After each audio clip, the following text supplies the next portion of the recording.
¿Dónde estábamos? Isabel. ¿Estás? Isabel Castro, ¿dónde estás? No hay. Isabela Navarro. Isabela Navarro. Hola, doctor.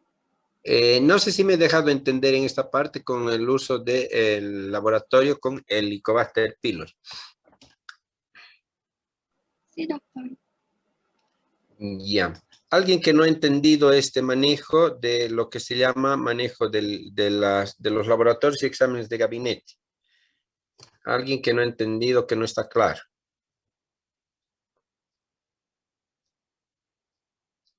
Ya. Como está bien claro, entonces cuando yo presento el esquema de tratamiento, en una primera instancia sí les pido exámenes de laboratorio a los pacientes con el ELISA para el Helicobacter pylori. Les hago el esquema de tratamiento, pero para ya el segundo esquema, el segundo episodio de sintomatología de síndrome de úlcera péptica con ese dolor de tipo urente en epigastrio, en hipocondrio izquierdo, y ya no les vuelvo a hacer el ELISA para el Helicobacter pylori, les pido endoscopía, sea cual fuera la edad del paciente, pero particularmente cuando ya es paciente mayor de 35, 45 años de edad, siempre estoy buscando lo que se llama las patologías malignas. En este caso, estoy buscando no solamente el síndrome de úlcera péptica o la úlcera que pueda visualizarse a través de la endoscopía a nivel de estómago o duodeno, sino que también busco las patologías de cánceres en este tipo de pacientes. Y a esto asocio lo que se llama en el laboratorio la búsqueda del antígeno carcino embrionario, los otros antígenos que solicitan los oncólogos. Con esto, pues yo estoy tratando de ver la posibilidad de que el paciente no llegue tarde al consultorio con patologías crónicas. De esta forma, pues yo voy a ver que en la endoscopía vamos a ver un estómago al inicio, un estómago que está con infiltrado leucocitario de un proceso inflamatorio. Ya posteriormente, entre los 15 al 20%, los pacientes ya tienen un estómago completamente de un proceso inflamatorio crónico, que ese proceso inflamatorio crónico a la larga va a terminar con lo que se llaman las úlceras. Y estas úlceras pueden ser iniciales o profundas, pero en el 1% de toda esa endoscopía buscado en un paciente puede terminar en esas lesiones vegetativas que nosotros conocemos como cáncer gástrico. Entonces, definitivamente la evolución del paciente va a ir de proceso inflamatorio, inflamatorio, inflamatorio, inflamatorio, se hace en estado crónico, pasa a lo que se llama cáncer gástrico. Entonces, para no estar en estas condiciones, a tu paciente lo que tendrías que hacer es hacerle seguimiento. Y si tienes un paciente que eres el médico de cabecera al paciente, inicialmente harás, como habíamos dicho, ELISA para el Helicobacter pylori en sangre y posteriormente ya son controles a través de vía endoscópica para diagnosticar no solamente la úlcera gástrica, la gastritis, no solamente la úlcera gástrica, sino buscar la patología de cáncer gástrico. Estos están reflejados a través de lo que se llaman no solamente en la endoscopía, sino también en la placa simple de abdomen de pie, en los que nosotros podemos encontrar a través de una placa simple de abdomen de pie o con contraste o con doble contraste. Estas imágenes, cuando nosotros vemos las placas radiográficas, encontramos una excavación o un sacabocado a nivel de la mucosa en el cual nosotros vamos a ver la posibilidad de que cuando una lesión es benigna, es de bordes regulares, completamente redondeadas u ovaladas, pero cuando ya es un proceso de tipo cancerígeno, las lesiones son completamente irregulares, no nada tiene que ver con la regularidad que estos pacientes nos puedan presentar en la placa radiográfica. Bien, en el esquema de tratamiento que habitualmente nosotros conocemos es la claritromicina asociada a la amoxicilina. Pero en cirugía lo que yo hago generalmente es tomar al tubo digestivo desde la boca hasta el ano. Y habitualmente nosotros tenemos como base de esquema de tratamiento a la claritromicina y que lo administramos de 500 miligramos vía oral cada 12 horas por 7 a 14 días, dependiendo al esquema de tratamiento que ustedes puedan ya asumir o tomar en cuenta para el esquema de este tipo de patologías. ¿Qué medicina o gastroenterología nos da asociado a la a la medicación que es la amoxicilina de 1 gramo. Si supuestamente ustedes van a ver que el tratamiento del Helicobacter pylori está asociado a varios tipos de esquema de tratamiento, de claritromicina con amoxicilina, con metronidazol, con cloranfenicol, con tetraciclina, con ciprofloxacina, últimamente están con la levofloxacina y la moxolevofloxacina. Moxolevofloxacino, si ustedes van a ver en las últimas ediciones, se están yendo más asociados a la claritromicina, a la levofloxacina. Pero el esquema o la agresividad del esquema de la asociación de medicación produce la resistencia al esquema de tratamiento del paciente a poder cumplir los 7 o 14 días. En este caso, cuando nosotros vemos que hay claritromicina con amoxicilina, es súper tolerado el esquema de tratamiento, con lo que nosotros vamos a ver la posibilidad de manejar a este tipo de pacientes para el esquema de tratamiento del Helicobacter pylori, que es la etiología más frecuente en el síndrome de úlcera péptica. Bien, yo generalmente lo que hago es utilizar la claritromicina con el metronidazol, no con el afán de que pueda estar en discusión o estuviera en contraposición a lo que habla gastroenterología. Más bien al contrario, yo lo que hago es hacer claritromicina con metronidazol para explicarme el esquema de tratamiento, ya que habíamos dicho que en cirugía estamos manejando una unidad funcional. Y como es unidad funcional, no estamos manejando solamente estómago, sino estamos manejando desde la boca hasta el ano. Y con seguridad el metronidazol me va a cubrir los gérmenes gram negativos de todo el tubo digestivo. Si es cierto que nosotros tenemos el manejo de la amoxicilina, me va a cubrir solamente el estómago. Aquí yo cubro el estómago más intestino, haciendo que cuando yo haga el esquema de tratamiento solo con la amoxicilina, probablemente los parásitos o los gérmenes que puedan existir dentro del tubo digestivo me va a seguir produciendo alteraciones del tránsito intestinal. En este caso podrá ver la distensión, la flatulencia, persistirá la halitosis, todas estas cosas que habíamos dicho como síntomas asociados al dolor de tipo urente en estómago. Entonces, para evitarme estas situaciones, con seguridad, yo tengo el control de todo el tubo digestivo a través de lo que se llama claritromicina con metronidazol de 500 miligramos, 3 veces al día por 7 a 14 días, y esto me permite que yo pueda manejar, como les decía, desde la boca hasta el ano.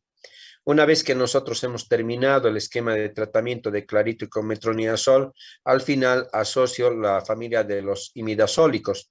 Puedo darle las tabletitas de albendazol, tinidazol, mebendazol, los que ustedes puedan tener.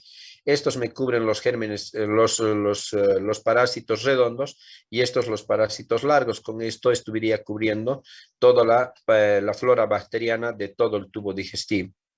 Entonces, una vez que he terminado el esquema de tratamiento de estos, sí o sí termino dando unas 3 o 4 tabletas a los pacientes en el post-tratamiento de la combinación de clarito con metronidazol. Esto es en cuanto a esquema de tratamiento de antibióticos. A este esquema de antibióticos asociamos los antiácidos. Los antiácidos, ya sabemos que los antiácidos son aquellos que vamos a darles a tomar a los pacientes entre las comidas. Habitualmente yo he visto las recetas, o se ven las recetas de algunos colegas, que dan antiácidos cada 8 horas. Entonces, esta explicación de los antiácidos no implica una mejoría ni una ayuda, sino que este antiácido debe ser expresado, debe ser explicado al paciente con la mayor sencillez posible. Este antiácido va a actuar entre tanto el estómago esté secretando ácido clorhídrico. Pero si yo le doy después del desayuno, después del almuerzo y después de la cena, las comidas me están actuando como si fueran antiácidos. Entonces no tendría objeto de darle este medicamento de antiácido cuando el paciente esté ingiriendo los alimentos como el desayuno, el almuerzo y la cena.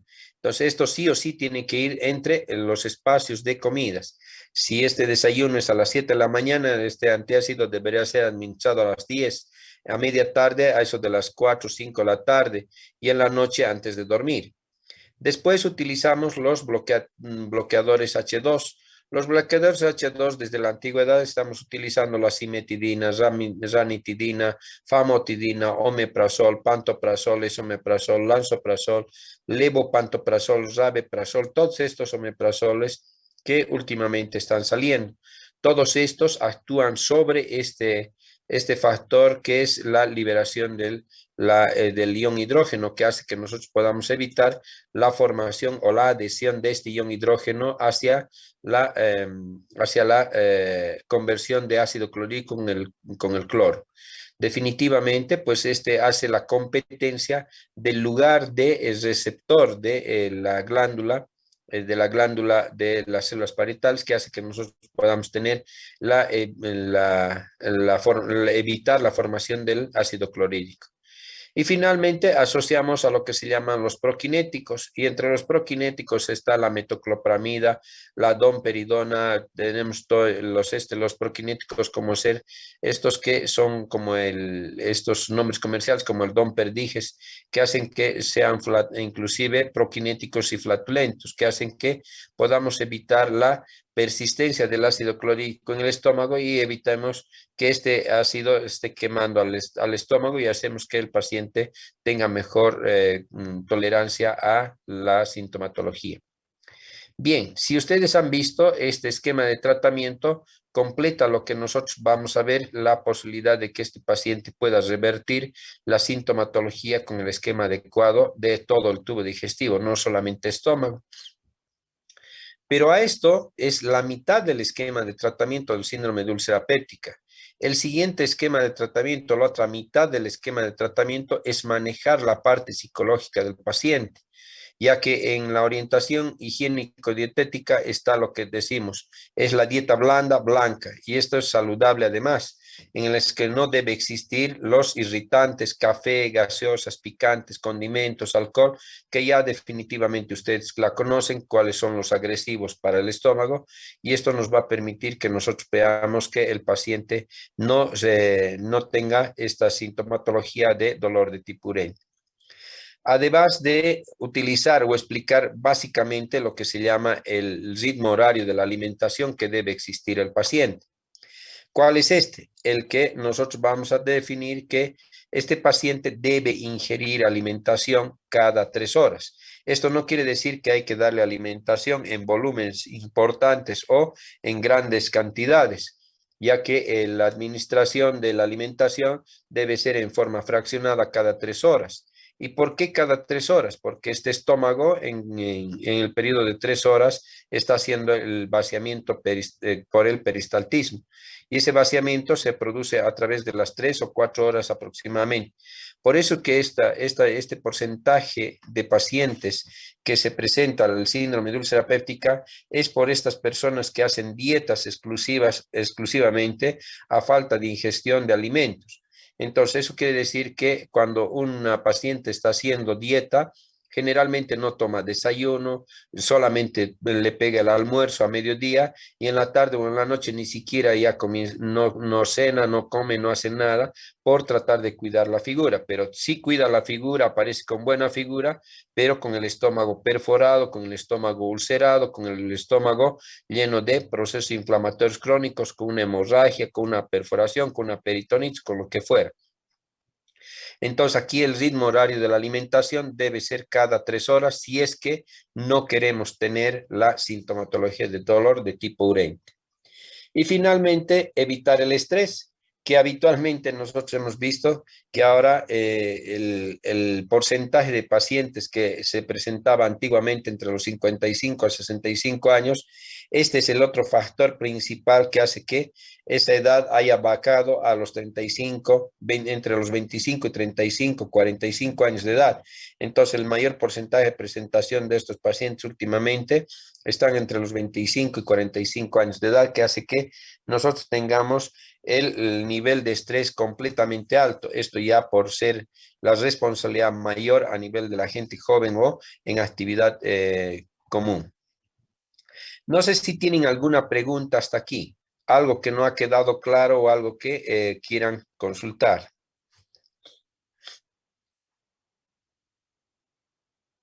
Sí.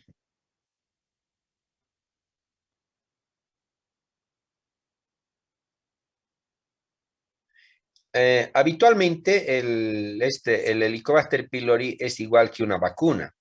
Tú te has puesto en contacto con el paciente, con el germen, con el Helicobacter pylori, te has ingerido el Helicobacter pylori y el cuerpo va a generar anticuerpos. Y ese anticuerpo sí o sí te tiene que dar positivo. A no ser que tú estés empezando a tener el contacto con el Helicobacter pylori, que es inicialmente a un principio, es cuando recién te has puesto, por decirte, ponte que hoy día te has comido el Helicobacter pylori con tu alimentación diaria. Hoy día te has ingerido y hoy te haces la prueba, probablemente tengas uno, dos o tres anticuerpos que al final te puede estar dando negativo inicialmente.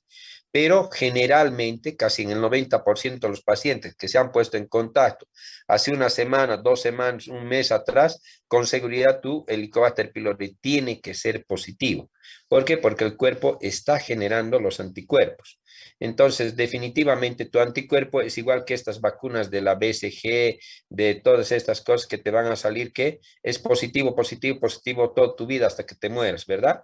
A no ser que tu cuerpo no mantenga en la memoria tu anticuerpo, a no ser que sea esta situación en la que nuevamente tu Helicobacter pylori de aquí a un tiempo pueda decaer. Como en este caso, estamos en este momento en la pandemia del COVID. Tú te enfermas con COVID, tienes la inmunoglobulina M en este momento positivo, de aquí a una semana, 2 semanas vas a tener la inmunoglobulina G de respuesta, ¿verdad? Entonces, esta inmunoglobulina G va a permanecer aproximadamente 1, 2, 3 meses, máximo 6 meses, y va a desaparecer. Nuevamente puedes reinfestarte otra vez por el COVID. Es lo mismo que estamos teniendo con esta sintomatología y laboratorialmente con el Helicobacter pylori. No sé si me dejo entender ahora, Esther. ¿Ya? Entonces, otra pregunta. Más preguntas. Todo está claro, ¿verdad? Entonces, continuaremos. Tenemos el síndrome de úlcera péptica que inicialmente ha pasado por ese proceso inflamatorio, ha llegado hasta el síndrome de úlcera péptica. Y en la úlcera péptica hemos hecho el esquema de tratamiento haciendo que estos pacientes pasen entonces de una gastritis a una úlcera. De una úlcera puede llegar a producir una complicación que se llama hemorragia digestiva. La hemorragia digestiva en el tiempo de manejo de esta clínica o de esta parte, la voy a generalizar para todo el cuerpo para que ustedes tengan un común denominador a todas las hemorragias, no solamente digestiva, pero vamos a enfocarnos a lo que es hemorragia digestiva alta. Luego de esta complicación va a venir la perforación, que es la peritonitis, y posteriormente lo que vamos a hablar es de cáncer gástrico. Si hablamos de hemorragia digestiva, es cuando este síndrome de úlcera péptica permanece con su posibilidad de que este paciente vaya a seguir con sus agentes agresores, tanto medicamentos, el bicho, el estrés, todas esas cosas que hemos hablado como etiología del síndrome de úlcera péptica. La hemorragia digestiva alta es un problema frecuente cuya gravedad puede poner en peligro la vida del paciente. Si ustedes ven, esta hemorragia no solamente vaya a ser solamente para estómago, cualquier tipo de hemorragia, sea una fractura, sea un trauma abdominal, sea lo que fuera, cualquier tipo de hemorragia nos va a poner en peligro. Es importante valorar la gravedad y el punto del origen del sangrado. El 80% proviene de una fuente de origen alto. En este caso estamos hablando de una hemorragia digestiva alta. Y cuando decimos es alta es cuando la hemorragia digestiva está viniendo hasta el ángulo de trace. Entonces, si vemos que el paciente está con hemorragia digestiva alta, vamos a hablar básicamente de lo que se llama hemorragia de estómago o el duodeno. La úlcera péptica constituye el grupo mayor de estos pacientes, más o menos alrededor de un 35 a 40%. Fíjense que las hemorragias digestivas aproximadamente es casi la mitad de los pacientes que van a tener de las hemorragias, va a ser casi de lo que se llama hemorragia digestiva alta. El resto de las hemorragias puede ser en cualquier otra parte de la cavidad abdominal, pero generalmente el 50% debido a lo que ahí es hemorragia digestiva alta. Ahora, si aquí estamos hablando del punto de de origen y la importancia de valorar la gravedad del sangrado, nos va a hacer clasificar las hemorragias digestivas en 3 grados. En un grado leve, en un grado 2 que es moderado y en un grado 3 que es grave. Entonces, aquí vamos a ver que la gran cantidad de autores o libros que vayan a decirnos de la clasificación de la pérdida de sangre es aproximadamente, como término común o mnemotécnico, estamos hablando de que la pérdida de leve es aproximadamente de 500 cc de sangre. En los libros está aproximadamente entre 500 y 700. Las moderadas están aproximadamente de 1500 hasta 2000 inclusive. Y las graves son a partir de los 2500 o 3000 cc en algunos autores. Pero para acordarnos y ser más fáciles de recordar en el esquema de clasificar las hemorragias, vamos a decir leve cuando es de 500 cc, moderada de 1000 a 1500 cc y grave 2000 a 2500 cc para más arriba. Entonces, definitivamente esto nos va a permitir que estamos hablando de múltiplos de 5 y eso me hace que yo pueda acordarme fácilmente el tipo de sangrado que pueda estar teniendo este paciente. Entonces, cuando yo hablo de sangrados leves, estamos hablando de 500 cc, moderados 1000 a 1500 y graves más de 2500. Ahora, si yo estoy viendo que el lugar del sangrado había sido la hemorragia digestiva, entonces vamos a tener aquí la posibilidad de que hablamos de una sintomatología. Y en esa sintomatología vamos a saber que en los grados leves y moderados o graves nos vamos a dar cuenta fácilmente cuál de ellos, de estos pacientes, es en la sintomatología. Y fíjense que cuando nosotros vamos a estar en emergencia, nos vamos a dar cuenta facilísimo cuando hay la posibilidad de que estos pacientes llegan a tu consultorio a la emergencia y no solamente te llegue un paciente, te pueden llegar incluso de un accidente de tránsito, pueden llegarte 10. Y de los 10, unos son leves, otros son moderados y otros son graves. ¿A quiénes vas a atender primero? A los graves. Después atenderás a los moderados y a los de sangrado leve, finalmente. Entonces, para esto yo tengo que acordarme de que estos pacientes con grave habían sido más de 2500, estos moderados más de 1500, como es entre 1000 y 1500 y los leves son de 500 cc aproximadamente. Entonces, para darme cuenta a cuál atiendo primero, ¿qué debo hacer? ¿Qué debo realizar en el momento del accidente de tránsito? Ha llegado 10 pacientes a mi consultorio o a la emergencia. Entonces, ¿cómo me doy cuenta que un paciente es leve? ¿Cómo me doy cuenta que es moderado? ¿Y cómo me doy cuenta cómo es que el paciente que está grave? A ver, de arriba o de abajo para arriba. Natalia Rodríguez. Buen día, doctor. Buen día. ¿Cómo me doy cuenta cuando un paciente está con hemorragia digestiva leve o cualquier accidente de tránsito que me haya partido el brazo y ha sangrado 500 cc? ¿Qué sintomatología va a tener este paciente? Doctor, va a haber una disminución de lo que es la hemoglobina, el hematocrito, todo eso. Ya, ¿qué sintomatología va a tener? Hemos dicho. Cuando vayan a dar el examen de grado, escuchen la pregunta y contestan. ¿Qué sintomatología va a tener un paciente leve, Natalia?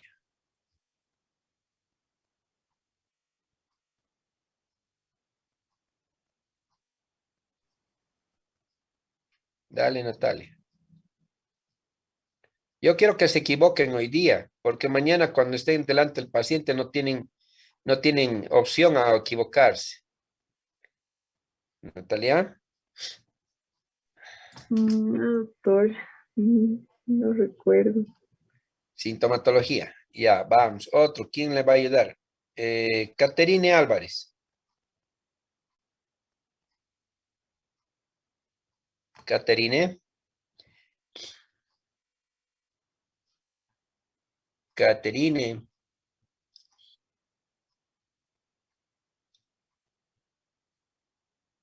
A ver. Jenice. Jenice. ¿Qué sintomatología puede presentar un paciente con hemorragia digestiva de aproximadamente 500 cc? Janice, buen día. ¿Qué ha pasado? ¿Se han dormido? A ver, Náuseas, tal vez, doctor. náuseas, ¿ya? Mareos. Mareos, ¿ya? ¿Qué más?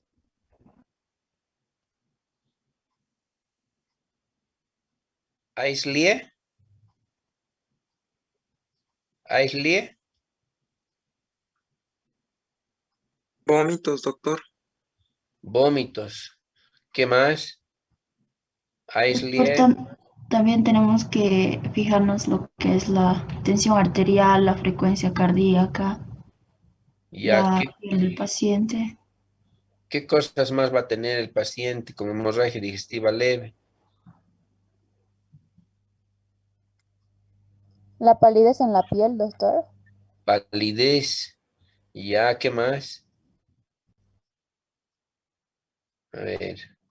¿Adlai? Sí, doctor. ¿Qué crees que puede presentar? Mm, um, Sí, dime, Esther.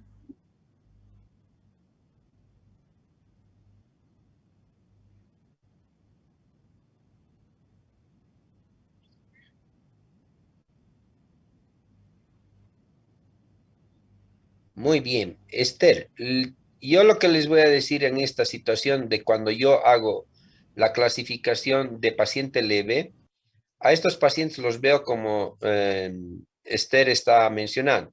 El paciente está completamente asintomático. ¿Por qué digo que es casi asintomático? En estos pacientes, yo voy a hacer comparación. Si estoy hablando de 500 cc, aproximadamente hago una comparación similar o banal que nosotros tenemos en este momento. Cada día, ustedes están escuchando campaña de transfusión de sangre, campaña de transfusión de donación de sangre, ¿verdad? Entonces, yo hago comparación del paciente que ha donado sangre. El paciente que ha donado sangre, ¿qué es lo que siente cuando está donando sangre, cuando ha dado sangre? ¿Quién de ustedes ha donado sangre? A ver, alguien que ustedes hayan podido donar sangre. ¿Qué es lo que han sentido después de haber dado el paquete de sangre?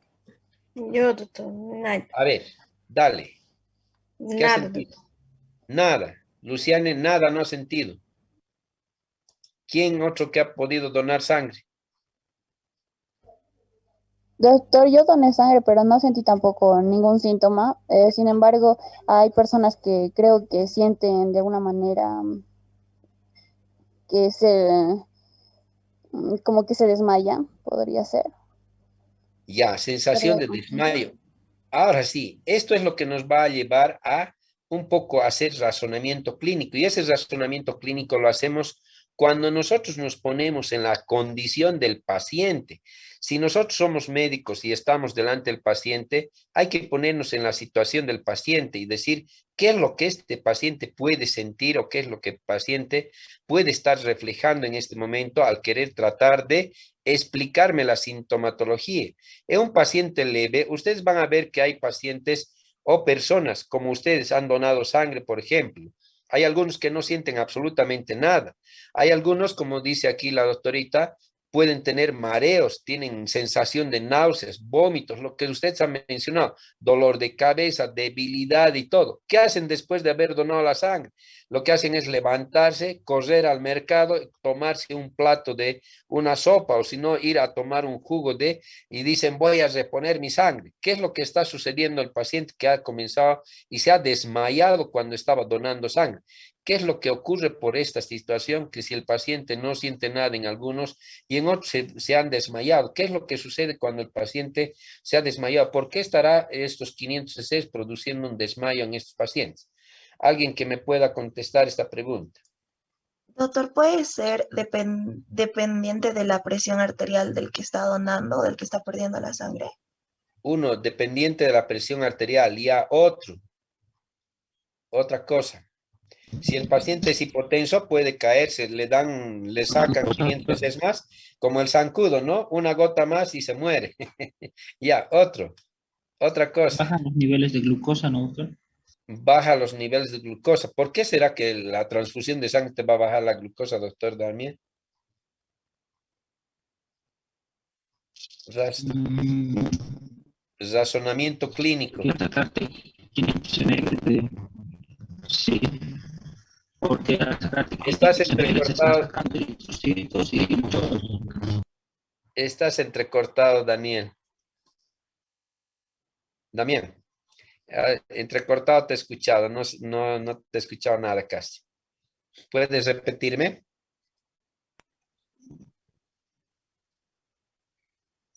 Ya, porque al sacarte ese tejido conectivo, doctor, esa cantidad de las sustancias que circulan en la sangre van a reducirse, ¿no? Ya. ¿Alguien que pueda decirme por qué el paciente se desmaya después de la transfusión de sangre? ¿Alguien que me pueda decir por qué se desmaya un paciente cuando transfunden 500 cc y a otros solamente asintomáticos? ¿Qué ha pasado? ¿Qué es lo que sucede? Miedo de la aguja. Miedo a la aguja. Entonces, ¿qué es? Estímulo nervioso, ¿no ven? El que vaya a tomar un plato de comida o le vaya a tomar un vaso de jugo, no le hace absolutamente nada una transfusión de sangre. Y si yo voy a ver en la emergencia a un paciente con pérdida de 500 cc en un accidente de 10 personas que están sangrando ahí y este paciente ha sentido, entonces un paciente consciente, asintomático casi el paciente, a excepción de que en este momento pueda ocurrir lo que usted ha mencionado, el estrés al medio de la aguja, el estrés a la sangre, el estrés al ver una gota de sangre en el suelo de ustedes. Esa es la estimulación de un shock neurogénico. Es similar cuando ustedes van a tener los pacientes, pónganse pacientes de 15 añitos. Un paciente de 15 años, le dices, te voy a poner una penicilina. Agarras, vos preparas la jeringa delante del paciente, vos agarras la jeringa de 10 cc o de 20 cc y una aguja grande. ¿Qué es lo que hace el paciente? Le estás mostrando la aguja y el paciente puede estar en el suelo. O puede ser que le estés poniendo la aguja en el trasero al paciente y el paciente se está desmayando. ¿Qué es lo que ha sucedido? Ni siquiera ha entrado la penicilina y el paciente se está desmayando. Entonces es un shock neurogénico que se ocurre por el estrés que el paciente pueda estar teniendo en este momento. Bien, esa es una de las formas de cómo darnos cuenta de que el paciente es una hemorragia leve. Si ustedes van a tener este tipo de cosas, con seguridad van a tener la posibilidad de que este paciente está haciendo una vasoconstricción, probablemente por por el estrés que haya podido generar o la vasodilatación que puede generar en la parte distal y que el paciente por la pérdida o por la caída o por la disminución de la presión arterial que haya podido tener con presiones bajas y haya podido donar al paciente, pueda entrar en ese desmayo. ¿Qué vamos a hacer en estos pacientes? ¿Qué harías con este paciente, doctor Joan Tribusi? ¿Qué harías con este paciente en este momento? Le has visto que se está desmayando, que con 500 cc no debería pasarle absolutamente nada, pero se te está desmayando en ese momento. ¿Qué harías en ese rato?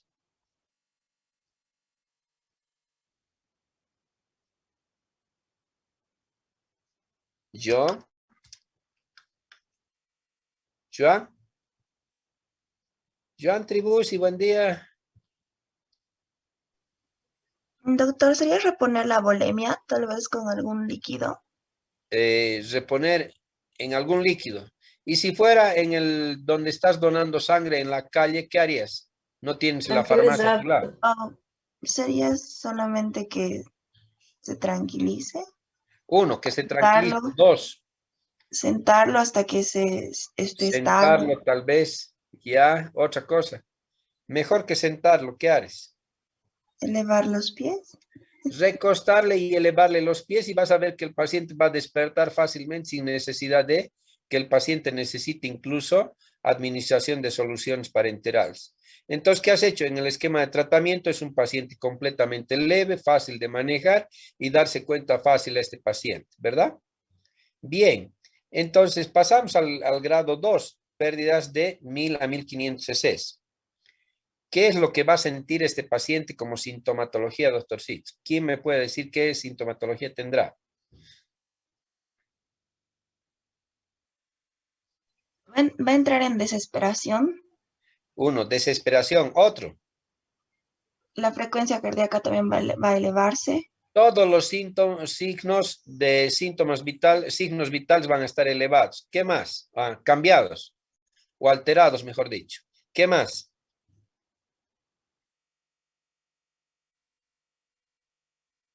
Va a haber mareos. Muy bien. ¿Qué más? Confusión mental. Esa es la palabra. Entonces, estos pacientes van a tener toda la sintomatología de algún shock de tipo hipovolémico, pero particularmente ustedes van a ver que estos pacientes van a estar con confusión. Estoy ahorita a 1 minuto 54 segundos. Se acaba, por favor, y la siguiente clase continuamos, por favor.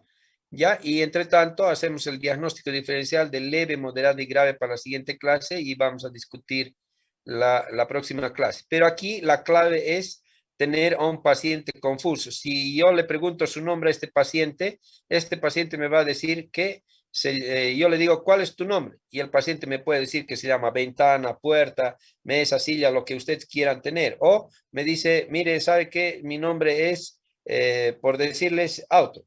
Listo. Entonces, esa situación es que me va a hacer que yo pueda decir, este paciente ha sangrado más, ¿no? Entonces, de ahí en adelante, pues usted tiene diagnóstico diferencial de leve y moderado. En el leve le pregunto su nombre y ¿qué me va a decir? Que se llama tal persona con nombre y apellido correcto. Pero en este caso ya me pregunto el nombre al paciente y me va a decir que se llama cualquier cosa menos su nombre. Y cuando es grave, ¿qué le va a pasar al paciente? El paciente va a estar en coma, no me va a contestar ni su nombre, ni siquiera me va a contestar confuso y va a estar en coma. El paciente está sin poder contestar cualquier cosa. Entonces, fíjense cómo de fácil había sido hacer un diagnóstico. Pregúntenle su nombre al paciente y ustedes ya saben la clasificación del tipo de grado o el grado de sangrado que haya podido tener. No solamente en hemorragia digestiva, en hemorragia de todo el cuerpo, en cirugía nosotros manejamos esta situación. Pregunten su nombre y el paciente sabe qué tipo de sangrado tiene. Entonces, con esto vamos a tener la próxima clase, por favor, el esquema de tratamiento y el manejo de todo este tipo de pacientes. Tengan ustedes muy buenos días. Espero que les haya quedado claro el tema.